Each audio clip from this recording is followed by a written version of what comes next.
Deep within the desolate expanse of the Nevada desert, shrouded in an impenetrable veil of secrecy, lies a name, whispered in hushed tones. Area 51. For decades, it has existed not just as a location on a map, but as a nexus of government mystery, cutting-edge technology, and the most persistent questions humanity has ever asked about its place in the universe. Our journey begins not with flying saucers, but with the chilling dawn of the Cold War. The year is 1955. The world is gripped by an ideological battle, a silent war of espionage and technological one-upmanship between superpowers. The United States, desperate for a strategic advantage, needed a remote, unobservable proving ground for its most daring aerial experiments. They found it in the barren wasteland surrounding Groom Lake, a dry lake bed in southern Nevada.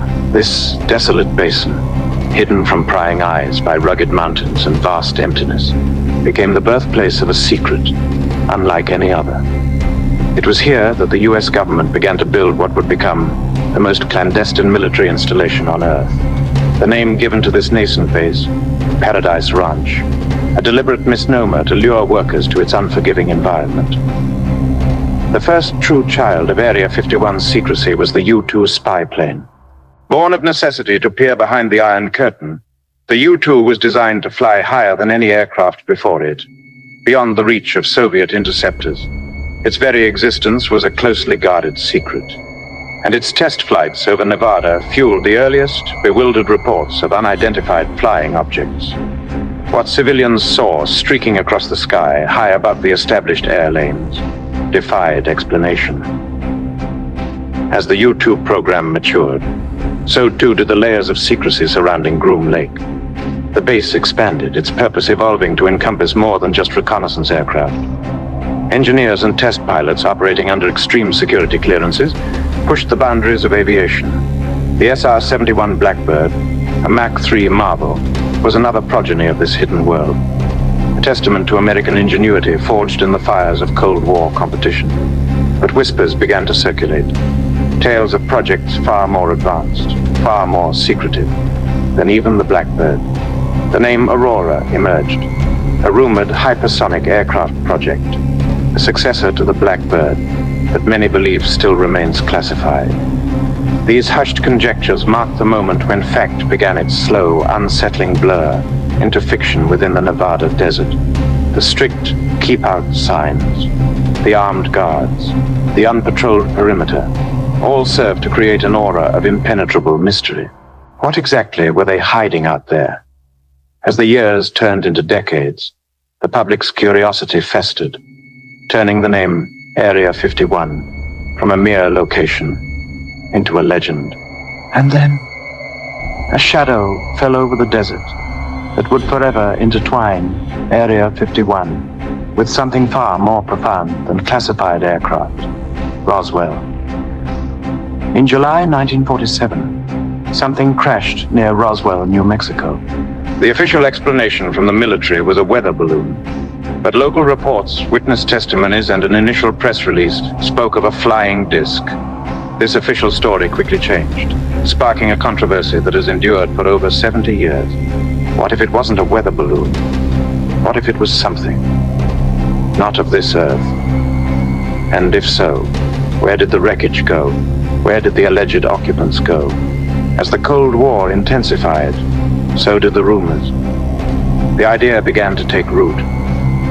If an extraterrestrial craft had indeed crashed, a place of extreme secrecy would be needed to study it. A place like Area 51. The perfect cover. The narrative deepened with testimonies from individuals claiming to be former employees of the base. Perhaps the most sensational of these were the alleged alien autopsies, gruesome, grainy videos and accounts from supposed medical personnel describing the examination of non-human beings recovered from crashes like Roswell. While dismissed by authorities, these stories fueled the public's imagination. But it was one man's account, delivered with an almost unnerving conviction, that truly ignited the global fascination with Area 51 and the extraterrestrial. His name was Bob Lazar. In 1989, Lazar claimed to have worked at a highly secretive site known as S4, located just south of Area 51 at Papoose Lake. His revelations were explosive. He claimed his job was to reverse engineer alien technology, specifically propulsion systems from captured spacecraft. Lazar described exotic elements, particularly element 115, which he asserted was used as fuel in the alien propulsion systems. He spoke of seeing 9 different flying saucers, their interiors, and how they bent space-time to achieve incredible speeds. His story was met with immediate skepticism from official channels, but it resonated deeply with a public hungry for answers. Was he a whistleblower bravely revealing a hidden truth, or a master fabricator weaving an elaborate tale? Lazar's academic and employment records proved difficult to verify, adding layers to the enigma. Yet his detailed descriptions, his steadfastness under scrutiny, and the sheer audacity of his claims have given his story an enduring power for over 30 years. For decades, the US government maintained a tight-lipped silence. Area 51 did not exist officially. It was a blank space on public maps, a phantom base in the public consciousness. This deliberate stonewalling only served to intensify speculation. What were they hiding? The more they denied, the more people believed there was something profound to hide. This silence wasn't just a matter of national security. It became a masterclass in media control. Reporters were dismissed, whistleblowers discredited, and any official mention of the base was met with a wall of denial. This strategic obfuscation created a vacuum, which was quickly filled by theories ranging from the plausible to the fantastical. Then, in a moment that sent ripples through the UFO community, the unthinkable happened. In 2013, the CIA officially acknowledged the existence of Area 51, not as a hub for alien research, but as a site for the testing of the U-2 and other surveillance aircraft. The acknowledgement was brief, almost dismissive, but it shattered decades of official denial. For some, it was vindication. For others, it only deepened the mystery. Why now? And if they finally admitted to that, what else were they still keeping secret? What were they still hiding? The desert around Area 51 is a place of extremes. It's a land of scorching heat, sudden dust storms, and a profound, unsettling silence. But within this landscape, the unusual continues. UFO sightings are reported with startling regularity in the skies above the base. Witnesses speak of lights moving with impossible speed, craft performing maneuvers that defy known aerodynamics, and silent, triangular objects traversing the night sky. These aren't just fringe claims. Over the years, credible sources, including military personnel, have reported inexplicable aerial phenomena. The public's appetite for these sightings was further whetted by leaked Navy footage in recent years, showing highly advanced, unidentified aerial phenomena, UAPs, displaying capabilities far beyond current human technology. While not directly tied to Area 51, these videos added undeniable weight to the idea that something truly extraordinary exists in our skies, and perhaps is being studied in our deserts. The area surrounding Groom Lake is marked by menacing keep out signs, warning of deadly force. The perimeter is patrolled not by uniformed military, but by enigmatic armed contractors known as camo dudes. Their presence reinforces the palpable sense of danger and extreme secrecy. Reports of radiation zones around the base further fuel unease, hinting at exotic materials or highly energetic propulsion systems being tested within its fences.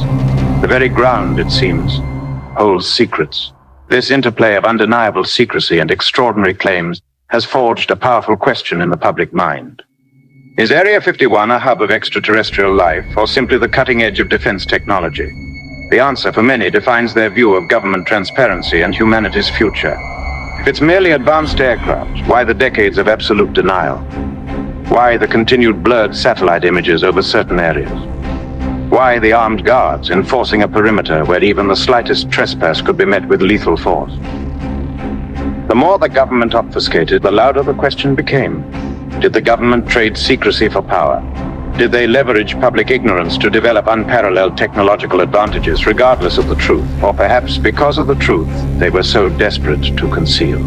The blurred satellite images of entire zones within Area 51 and its surrounding restricted airspace continue to mystify. In an era of ubiquitous satellite mapping, these deliberate redactions stand as stark reminders that some places and some secrets remain beyond our digital gaze. And what of Bob Lazar? What did Lazar really see? His story, despite its inconsistencies, has proven remarkably resilient.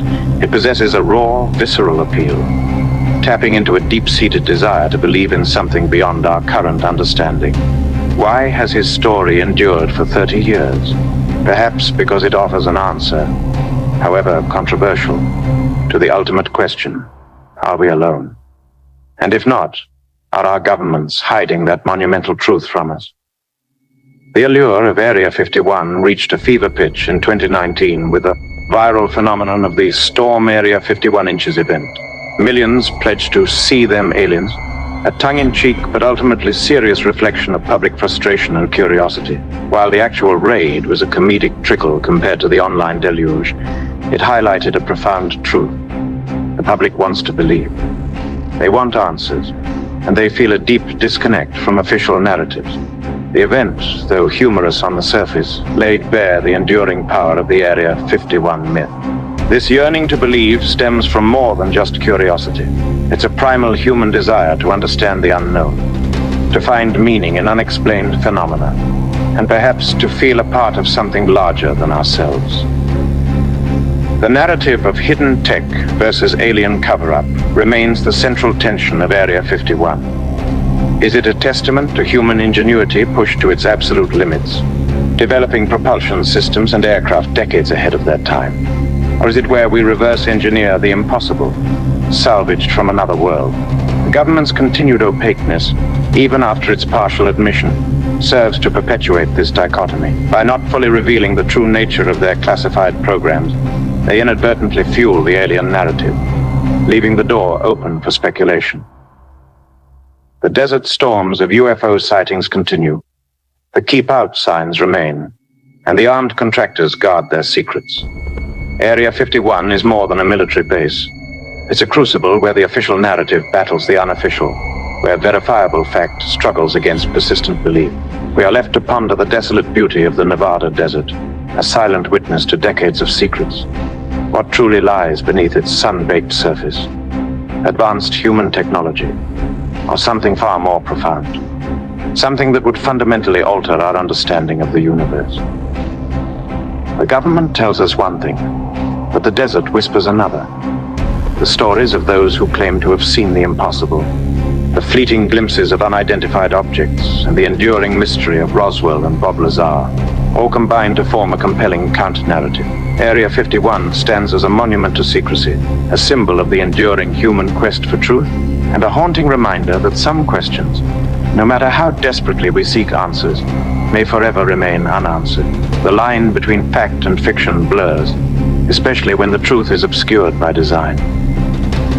The Nevada desert holds its secrets close, leaving us to wonder, to speculate, and to search for the elusive answers.